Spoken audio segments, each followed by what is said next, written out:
بسم الله الرحمن الرحيم السلام عليكم ورحمة الله تعالى وبركاته مرحبا بالجميع دمان ولا لا كنت والسلامي ودرسي تاريخ الإسلام كأها نسوق قرني رسول صلى الله عليه وسلم سنة كلابات هجرية في المرأة هناك تاريخ الإسلام هناك سكب بلابن هجرية وكل نبي سوق قرن المدينة انتي مكهرسي عام حالها عهد المكي عهد المدني ومكة بلابتي وأنا مكة دو إسلام كو استاغي ومحيها رسول صلى الله عليه وسلم وإنه wax maamulo oo si rasmi ah gacantiisa maamulka usoo galay intii ka horreysay wax taa uu qabtay ma jirin waxaa cadaadis xoog leh ku haya quraysh iyo maxay ahayd madaxdii magaalada maka talinaysay markuu madiina soo gaaro marka lagama daba harin oo waxaa maxay ahayd reer madiina warqad loo soo qoray oo loo maxay ahayd loogu goodinayo in soo dhaweynta nebiga ay soo dhaweeyeen iyo maxay ahayd warqado u goodina in dagaal ay weerar kusoo qaadi doonaan marka ilaahi subxana wataala wuxuu ogolaaday muslimiinta inay marka wax iska dhaciyaan oo islaamka maxay kala dagaalamo oo caqabadaha laga horwareejiyo faafitaanka diinta islaamka marka rasuulka sal slam wuxuu bilaabay sahamo inuu diro oo lagu ugaarsanayo marka ganacsiga quraysh maadaama quraysh marka maxay ahayd ay talada xaramka oo dhan gacanta ku hayeen qabaa'ilada carabtan ayaga dhan ay ka dambeeyeen marka koob wuxuu ka bilaabay maxay tahay heshiis qabaa'ilada magaalada madiina ku hareereysanaana ayagana heshiisuu la galay oo ah maxay daris wanaag inaanan maxay qofna qofka sida xadgudbin magaalada madiinan uu hagaajiyey uu islaaxiyey mujtamaca muslim soo saaray marka kabacdi sahamo uu bilaabo marka maxay ahayto marna asaga uu hogaaminayo marna saxaabada dadka maxay ahayto madaxdooda kuwooda ugu caansanaa uu dhiibay idan ciidanka asaga uu hogaamiyo taariikyahanada waxay u yaqaaneen qaswa duulaanka asaga laftirkiisa uu baxo oo asaga hogaaminteedu asaga uu wado dagaalkaas waxaa loo yaqaanaa qaswa 8 duulaan uu nabiga galay calayhi salaatu wasalaam oo ugu horay dagaalkii badar بدر الكبرى بدر الصغرى تي وين تي رد سيدات سريان أو دراي محيطه سريان وعيدا محيطه قوتة أصلا وضد صحابة قار كمدة وقان كودو ديو 6 صحابي 5 صحابي طواني 5 طوان صغار لواتن دادو ميلا كلا دوان وكلا ديري جري مرة إسوسه منايان مخابرات عملوا كانت أما سي أي دي عمل كانت أما السهمو يحيون ودراي مكا محيطه إسوسه منايان amniga magaalada madiina waxa ku soo wajahan maadaama marka carabta marka casru jaahili markay joogeen dad isweeraray ahaayeen oo kar wal far qaab ay u dhaqmi jireen oo la qabiilka inuu maxay ahaato intuu baxo oo qabiilka la ku duulo wax ka soo qaato hantida ka soo dhaco ka soo boobo soona cararo oo magaalada maxay ahaato ku soo laabto meesha deganaa marka qabiilka kale inta lagu duulo marka intay haddana is aruuriyaan oo hantidii maxay ahaato dib isu diyaariyaan iyo soo rogaal celin haddana ku samayn jireen oo qoladii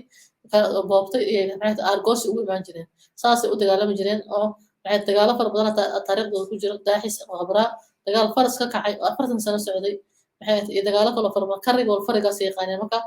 marka magaalada madiina maadaama uu saldhig ka dhigtay asaga uu degay dadka soo weeraray in asaga iyaga laga hortago oo maxay duurka looga hortago meelaha ay joogaan marka dagaaladaas dadka saxaabada u dhiibay saxaabada qoyskiisa u badnaa loo dhiibi jiray cali bin abi talib oo kaleeto subayr bin cawaam oo kaleeto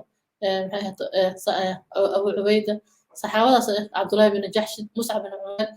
حمزة marka saxaabadii dhalinyarada u badneed asaga dana qoyskiisa ah iyo inta badan u dhiibi jiray marka dagaaladaas marka saxaabada loo dhiibay waxaa loo yaqaanaa sariya kan asaga uu hogaaminayna waxaa loo yaqaanaa ghazwa kaasna waxaa loo yaqaanaa ghazwa marka idan muhiimadda dagaalka maaha islaamka seef kuma faafin daacadaha reer galbeedka ay faafiyaan islaamka seef ku faafay lee maaha islaamka dacwo intuu ku faafaa ka badan intuu seef ku faafay macnaha ka horwareejinta dadka diidaya inuu islaamka faafo bas muhiimadda rasuulka sal ly slam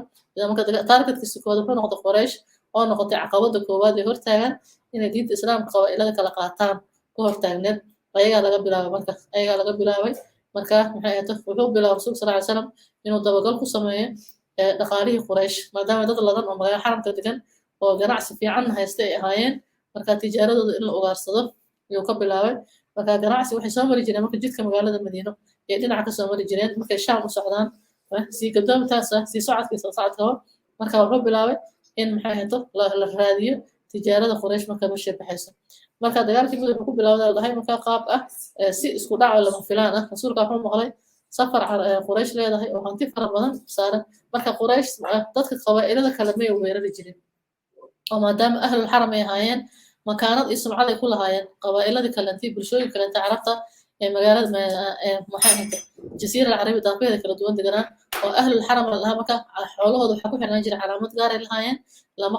lama dhici jirin marka lama boobi jirin dadka xaramka way ka cabsan jireen way xurmayn jireen hantida xaramka iyo dadka xaramka degan lama taaban jirin safarkooda si aamina iyo magaalada marka intuu ka soo baxo oo shaam yimaado way ka adeegtaan waxay rabaan gataan waxay wateen ay iibsadaan iyo waxay rabaan soo iibsan jireen markaas si nabad kusoo gudoomi jireen idan safarka hantida faraha badan dad yaraa la socon jira 100 qof oo kale 50 qof oo kale 200 qof 300 qof wax dad yaraa la socon jira hanti fara badan maxay hayto way soo mari jireen laana maxay hayto amniga ay haystaan oo ilaahayna quraanka ku sheegay awlam yaraw anna ja'alna lahum haraman aaminan ويتخطف الناس من حولهم marka dadka intiisa kale isboobayeen waa isdhacayeen la isuma naxayn ka maxay carabtu maxay dagaalo fara badan iyo dhac fara badan dhexdooda yaalay laakiin ahlul haram nabadgelyo haysteen hantidoodana lama taaban jirin markay safarada galayaan haramka gudihiisana lagu soo weerari jiray oo si amniga gudiga marka amniga laakiin waxay caqabad ku noqdeen rasuulka sallallahu alayhi wasallam muddo 13 sano 14 sano inuu islaamka dhaqaaqi waayo oo ayaga ka dhaqaaqi waayo ayaga laga bilaabay marka safarkii badan waxay ahayd Abu Sufyaan hogaaminaya yiri markaas Abu Sufyaan nin aqli badan oo Quraysh madax u ahaa wuxuu ka warhay rasuulka sallallahu alayhi wasallam inuu jidka ugu jiro ilaa markaas guud sariyaadkii yaraa la diray waxay ogaadeen inay waxay ahayd rasuulka sallallahu alayhi wasallam iyo saxaabadii soo carartay inay ka go'antay inay Quraysh iska dhiciyaan ee dagaalamaan marka warkii waa gaaray marka safarkii markuu la soo baxay wuxuu maqlay gudaha ka maqlay in rasuulku uu jidka ugu jiro markaasuu jidkii ka leexda maadaama nin dariiqyada aad u kala yaqaano u ahaa khibrad badan leh markaas safarkii soo socotay hankii waa baxsaday marka rasuulka sallallahu alayhi wasallam quraankan uu cabaray id antum bil udwati dunya wa hum bil udwati al quswa waa ka baxsaday marka warqadu qoray marka reemaka uu qoray uu leeyahay hantidiina u soo baxa oo maxay ahaato marka safarkii ku shaam aaday haddana marlabaadkii maxay ahaato